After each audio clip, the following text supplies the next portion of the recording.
আসসালামু আলাইকুম। আজকে মিনি একটা ব্লগ নিয়ে হাজির হলাম। প্রতিদিন তো রেসিপি শেয়ার করি। আজকে ভাবলাম একটু বাজারে গেলাম।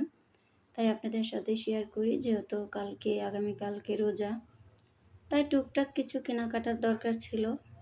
তাই ভাবলাম বাজারে চলে যাই, কিছু মাছ আনা লাগবে। তারপর কাঁচা সবজি-টবজি লাগবে। যাই করি এটা আপনাদের সাথে শেয়ার করব। তারপরে এই ক্ষেত্রে আমার হাসব্যান্ড আমরা সবাই বাসা থেকে বের হয়ে গেলাম। হাঁটতেছি, দেখলাম দেখি অবস্থা, বাজারে প্রচুর ভিড়। তারপর মাছ বাজারে ঢুকলাম। মাছ বাজারে এত মাছের দাম, বাবা যেটা জিজ্ঞেস করি সেটাই দাম। আসলে আমাদের মতো মধ্যমত্ত ফ্যামিলিগুলা কাউকে বলতেও পারি না, কিছু করারও থাকে না। এত জিনিসপত্রের দাম, সব মাছগুলো দাম দর করে তারপরে লাস্টে এই ব্রিকেট মাছগুলো আমার হাজব্যান্ড দাম করতেছে। বলল ৩টা নিলে কম দাম পাবেন। কয় না ভাই, আমাকে একটাই দেন। তারপরে একটা ৪০০ টাকা হয়ে গেছে। একটা মাছ নিলাম ব্রিকেট। ইচ্ছা না থাকলেও নিতে হবে, কিছু করার নাই। সংসার জীবন চলতে গেলে কষ্ট আনন্দ সব কিছুর মাঝেই থাকা লাগে। তারপরে একটু ছোট মাছ নিলাম, যে চেহারিতে একটু ছোট মাছের চচ্চড়ি হলে খেতে ভালো লাগবে। তারপর নিয়ে নিলাম। তারপরে এই ছোট মাছগুলো এত দাম, 2 ডালা মাছ ৩৫০ টাকা নিল। তারপর ওনার সাথে অনেক আর দাম কমানো যায় না, উনি অনেক করে। তারপর ভাবলাম যে থাক, দরকার নেই, যা চাইছে তাই দিয়ে দাও। তারপরে মাছগুলো কিনে নিলাম। আর রোজার মাস আসলে যে আমাদের কি বলবো, আর বাংলাদেশে এত জিনিসপত্রের দাম বেড়ে যায় তা বলার মতো না। যাই হোক, কেনাকাটা করে চলে আসলাম। তারপরে এই পাশে দেখি যে আমার এক আপু ভাই, ওনাদের বাসার পাশে দেখুন মাশাআল্লাহ এত সুন্দর লাগতেছে গাছগুলো। তা আপনাদের সাথে শেয়ার না করলে ভালো লাগতেছিল না।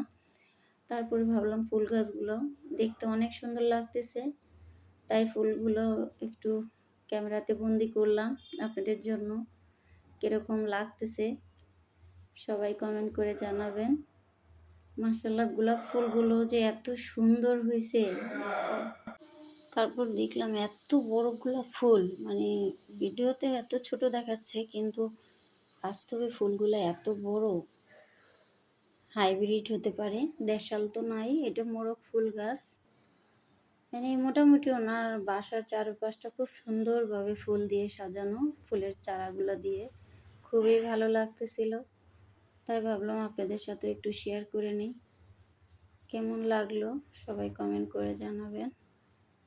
এই পাশে ওই পাশের বারান্দাতে এরকম ছোট ছোট প্লাস্টিকের টবে আপনারাও লাগাইতে পারেন। এইভাবে লাগাইলে কিন্তু ভালোই দেখা যায়, খুবই সুন্দর লাগে। আর এই ফুলটাকে বিশেষ করে শীতকালে একটু বেশি পাওয়া যায়, ফুটেও ভালো, দেখতেও অসাধারণ লাগতেছিল। তারপরে এই পাশে আবার অ্যালোভেরা গাছ লাগিয়েছে, মানে আসলে চোখ ফিরাইতে পারতেছি না, গাছগুলা ফুলগুলো এত সুন্দর লাগতেছে। তাই ভাবলাম প্রতিদিন তো নিয়মিত রেসিপি শেয়ার করি, আজকে একটু ব্লগ শেয়ার করি। মাশাআল্লাহ অনেক সুন্দর লাগতেছিল। যদি পরবর্তী ভিডিও পাওয়ার জন্য আমার চ্যানেলটাকে সাবস্ক্রাইব করে দিবেন। যখনই আমি কোনো ভিডিও আপলোড দেব সবার আগে আপনি পেয়ে যাবেন। মাশাআল্লাহ মাশাআল্লাহ অনেক সুন্দর। আল্লাহর অপূর্ব সৃষ্টি পৃথিবী, আসলেই দেখার মতো, অসাধারণ।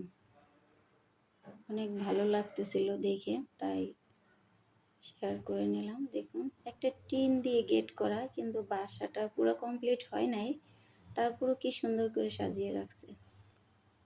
এই পাশে আবার একটা ছোট্ট ফুল গাছ, কি সুন্দর লাগতেছে। এটা মনে হয় খুব সম্ভবত গেট ফুল গাছ, খুব ভালো।